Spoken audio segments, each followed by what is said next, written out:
Hi hello friends, welcome to my channel. So ఈరోజు అయితే మనం మటన్ కర్రీ ఎలా చేయాలో చూద్దాం. సో మనమైతే ఒక కుక్కర్ పెట్టుకున్నాం అన్నమాట. బాగా ఉడకాలి కదా, అందుకని కుక్కర్ పెట్టుకున్నాము. అందులో ఆయిల్ వేసుకున్నాము. సో ఆయిల్ వేసుకున్నాక ఆవాలు వేసుకున్నాం అన్నమాట. కొద్దిగా వేడెక్కల్లా. మన ఛానల్ని సబ్స్క్రైబ్ చేసుకోకపోతే సబ్స్క్రైబ్ చేసుకోండి ఫ్రెండ్స్. ఆయిల్ వేడెక్కిన తర్వాత కరివేపాకు వేసుకున్నాం అన్నమాట. మటన్లోకి తర్వాత పెట్టుకుని వేస్తే చాలా బాగుంటుంది.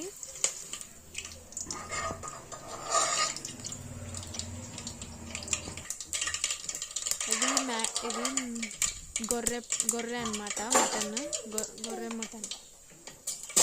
ఇందులోకి మటన్ వేసుకున్నాం అన్నమాట.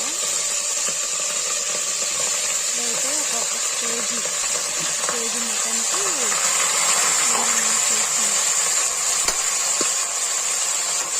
ఇప్పుడైతే మనం మటన్ని తర్వాత పెట్టేస్తున్నాము.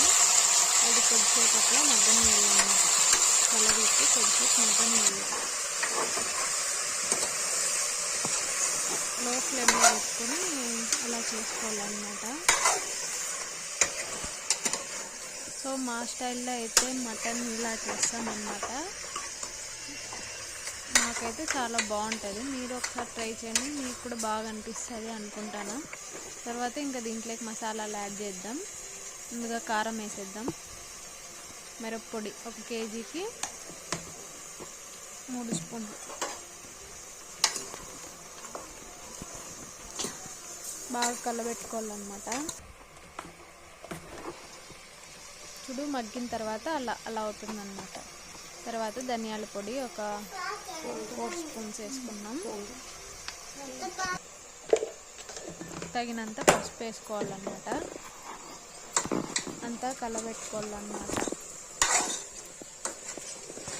కలబెట్టుకున్నాక మనం మిక్సీకి ఒక పేస్ట్ వేసామన్నమాట. అదేంటంటే కొబ్బరి, తెల్లగడ్డ, ఎర్రగడ్డ, కొత్తిమీర, కొద్దిగా పుదీనా. మామూలు చికెన్ మసాలాలు ఎలా వేస్తామో సేమ్ మటన్ కూడా అలాగే చేస్తారు. అది పేస్ట్ అయితే చేసుకున్నాము. అది పక్కన ఉందన్నమాట. ఇప్పుడు తగినంత సాల్ట్ వేసుకున్నాము. చెప్పాను కదా పేస్ట్. ఆ పేస్ట్ వచ్చి ఇప్పుడు ఇందులో కలబెట్టేసాము అన్నమాట. అదంతా మిక్స్ చేసేసేలా కొద్దిసేపు అలా మగ్గనియాలన్నమాట. ఇది కూడా సో అంతా బాగా మిక్స్ చేసుకోవాలన్నమాట. మిక్స్ చేసుకున్నాక మనం వాటర్ అయితే యాడ్ చేసుకోవాలి. తగినన్ని వాటర్. మనకి గ్రేవీగా కావాలనుకుంటే కొన్ని తక్కువ వాటర్ వేసుకోవాలా. కొద్దిగా ముద్దలేకి అలా అయితే మాత్రం కొన్ని వాటర్ ఎక్కువ వేసుకోవాలన్నమాట. రాగి ముద్దలేకి బాగుంటుంది. మటన్ రసం రాగి ముద్ద చాలా బాగుంటుంది. సో ఫైనల్లీ కుక్కర్లో పెట్టేసుకోవడం.